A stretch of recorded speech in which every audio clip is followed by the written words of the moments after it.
वो नहीं आता, ये बहुत बड़ा गुनाह नहीं है।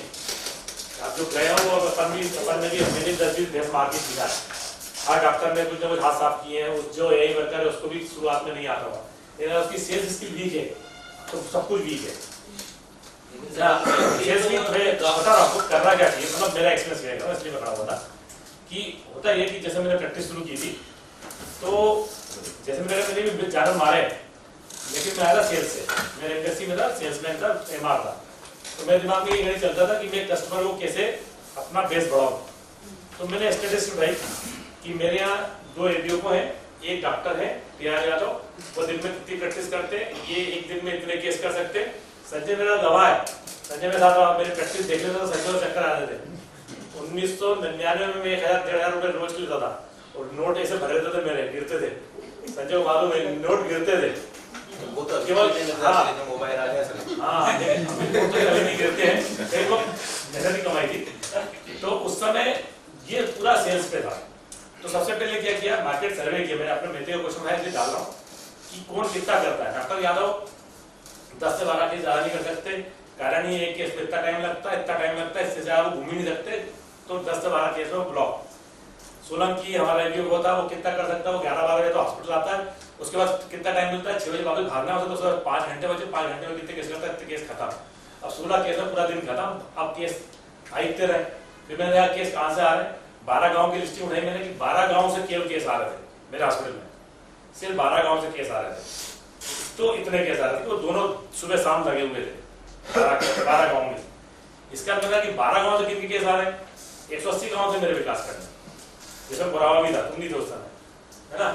तो अब उसमें देखा मैंने 12 गांव में से पूरा कि 4 या 5 कस्टमर ऐसे हैं जो रेगुलर कॉल करते हैं भेज बीमार होने, बाकी पूरे गांव वाले बुलाते नहीं। फिर मैंने एक गांव में 4 लोग पालते, 20 लोग तो पालते, कम से कम भेजते 4 ही को बुला रहे हैं। तो फिर मैंने अपनी मार्केटिंग स्ट्रेटेजी लगाई कि 2 तरह के एक्सपांशन होते हैं, वर्टिकल और हॉरिजॉन्टल। तो मैंने कहा जो किसान बुला रहा है पहले वो ज्यादा बुलाए, उसे बोलेंगे वर्टिकल एक्सपांशन। दूसरा वही गाँव जो 4 बुला रहा है, वो अगर 4 और बुला ले, 4 आदमी और बुला ले उस गांव से, तो मेरा डबल हो जाएगा कस्टमर बेस।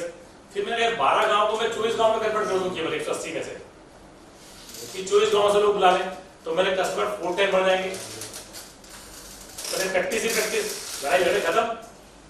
मैंने वेटनरी डॉक्टर को जितने प्रैक्टिस करने उस समय अब तो नहीं पता, जितना मजा आता था उतना तो किसी चीज में मजा नहीं आता था। ऐसा लगता था कि बस यही मजा, पैसे से ज्यादा मजा था काम करने में, क्योंकि थ्रिल था। तो इसको बढ़ाए कैसे, बेस बढ़ाए कैसे, कस्टमर बेस बढ़ाए कैसे। कस्टमर बेस बढ़ाने का तरीका था कि मैंने फिर कनेक्ट किया, लोग मुझे जानते ही थे, मैं नया डॉक्टर था, 21-22 साल का लड़का, कौन डॉक्टर माने, ये भी वो बड़ा, यार सब बड़े, अपन छोटे से लड़के। तो अपन ने कैंप करे, हर गांव में वैक्सीनेशन कैंप करे ताकि लोग मुझे जाने। फिर मैं दवा पार्टी गाँव में जाके खूब वैक्सीनेशन करे जाएगा गाँव में। सबने बोला ये डॉक्टर अच्छा गाँव आके फ्री में टीका तो लगाता है, कम से कम परिचय हुआ, ठीक है। तो मेरे गाँव बढ़े, जिन गाँव में वैक्सीनेशन किया वो गाँव बढ़े। फिर मैंने पैदा किए गौ सेवा, हर गाँव में गौ सेवा पैदा करने के पीछे क्या काम था कि वो गौ सेवक जाएगा तो उसको अपनी प्रैक्टिस की भूख है, उसे भी कुछ 50 रुपए कमाने, फिर उसे क्या कमाएगा, वो बार-बार पूछेगा कि सर क्या करना है, कहता मैं आता हूँ ना, फिर मैं जाऊंगा 4 इंजेक्शन मारूंगा, 2 इंजेक्शन बताऊंगा कि इतना मारना, पहला पैसा मैं ले आऊंगा, बाकी 2 पैसे उसको दे आऊंगा। चल भाई आज का प्रैक्टिस का काम मेरा हुआ, मेरी दवा का पैसा हुआ, 2 दिन वो करेगा प्रैक्टिस। कोई फॉलोअप ट्रीटमेंट भी जरूरी है तो रिजल्ट भी सुनेंगे। तो मैंने 52 गौ सेवा बनाए जिनने मेरे साथ रहते काम सीखा बाद में। तो अगर बंदे को नहीं आ रही है, किसी व्यक्ति को काम नहीं आ रहा, तो वो किसी और से सीख सकता है कि मैं इसको पहले दूं, उसको बुलाऊं या मैं उसको समझाऊं। एक बात है उस कस्टमर से पैसा कैसे लेना है। अगर आपकी यही खराब हो गई, मेरे को 2 चीजें फंडे मैंने लोगों से सिखाए थे कि अगर आपसे कोई चीज कोई उधार कर रहा है आपसे, मेरे पास पैसा नहीं है मैं कल ले जाना, तो उसको माफ कर दो, नहीं रहने यार इतने पैसे जोती के नहीं है, पैसा छोड़ दे। उसे 2 काम होते थे मेरे। एक तो क्या हो गया कि उधार के चक्कर में जो भी आपको उधार करेगा अगली बार आपको बुलाएगा नहीं। क्यों नहीं बुलाएगा, क्योंकि उसको 2 बार पैसा देना पड़ेगा, पिछली बार कभी पैसा देना, अभी कभी देना, 400 को हो जाएंगे उसके, तो चक्कर में दूसरे बुला देगा। एक चीज, तीसरी चीज उससे मांगो पैसा तो बोलेगा डॉक्टर साहब आपसे तो कहीं नहीं हुआ। वो कालू भाई आया था, कालू भाई ने 2 इंजेक्शन मारा, ठीक हो गई, आपकी बेइज्जती अलग होगी, नाम अलग खराब करेगा मुंह पे, क्योंकि पैसे देने उसे।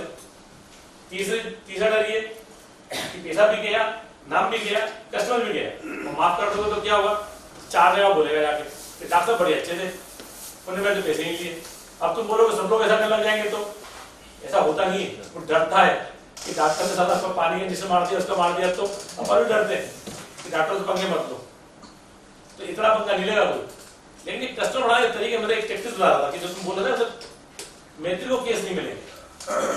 तो अगर हम अपने मैत्री को ट्रेन कर रहे हैं तो उसके अंदर थोड़ी सी मार्केटिंग और सेल्स स्किल आनी चाहिए, क्योंकि टेक्निकल स्किल से काम नहीं चलेगा।